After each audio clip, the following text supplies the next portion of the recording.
я не Адира, я просто Андрей. Или МС какой-то с группой какой-то. Хотя было без толку, зато прикольно. Поддержка, Сокровенные линк. разговоры ночами у тебя. Ты была холодной, я тебя утеплял. Everyday. Возможно, любила за это, а я любил тебя просто за то, что ты есть. Потом что-то расстались, видать, не склеилось. Расстояние мешает каждым, слезы, ревность. И да, тебя Поддержка, бесила каждая меньше ерунда. чем линк, Сколько больше нервных чем. клеток пострадало. От наших скандалов ты меня не понимала. Это песня о том, как мы расстались, блядь. Сон мой, виражи, покажи мне, как надо жить. Ты была похожа на рай, прошу без меня дыши. Батрикс правильно присоединился к каналу. Покажи мне, как надо жить. Ты была похожа на рай, прошу без меня дыши. Зато теперь все заебись, у меня своя студия. Каждый день запись, рифмую я. Есть фанатки, есть фанаты. Ой, да ладно, говорила ты мне когда-то. Слегка поддатый, но у меня все пиздато. Я типа свободен, ты давно замужем. Мне этого не надо, я авторитетный рэпер. И в Якутске потихоньку набираю респекты. У меня есть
Ay ben.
Bütünlüğe gel ey.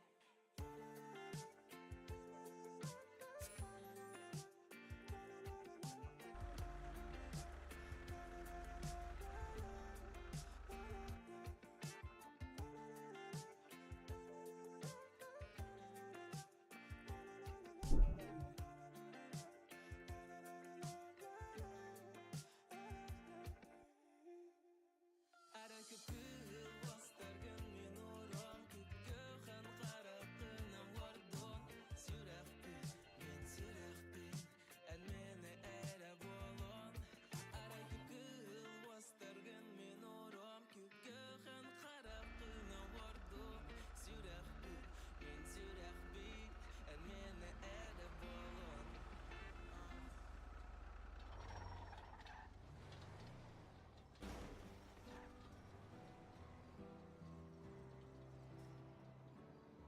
Öyle.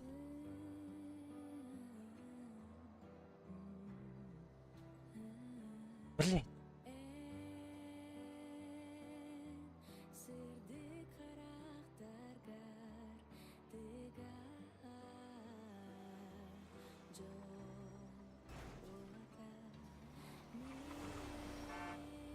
Öyle.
Belli.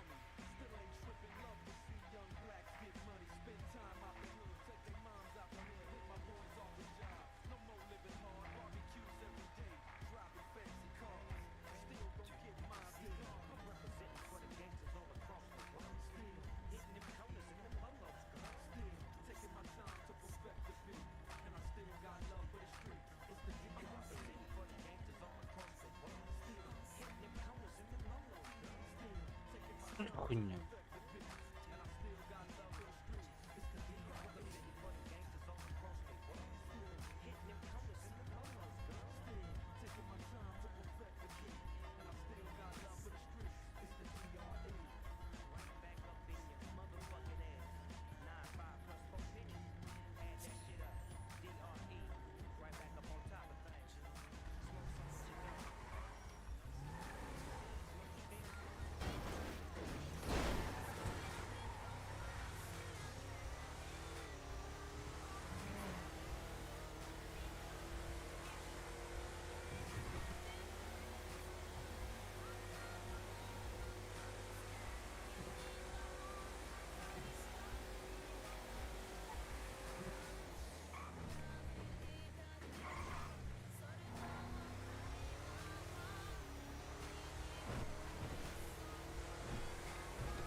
Что за хуйня, блядь, с этим, бля? С процессом моим.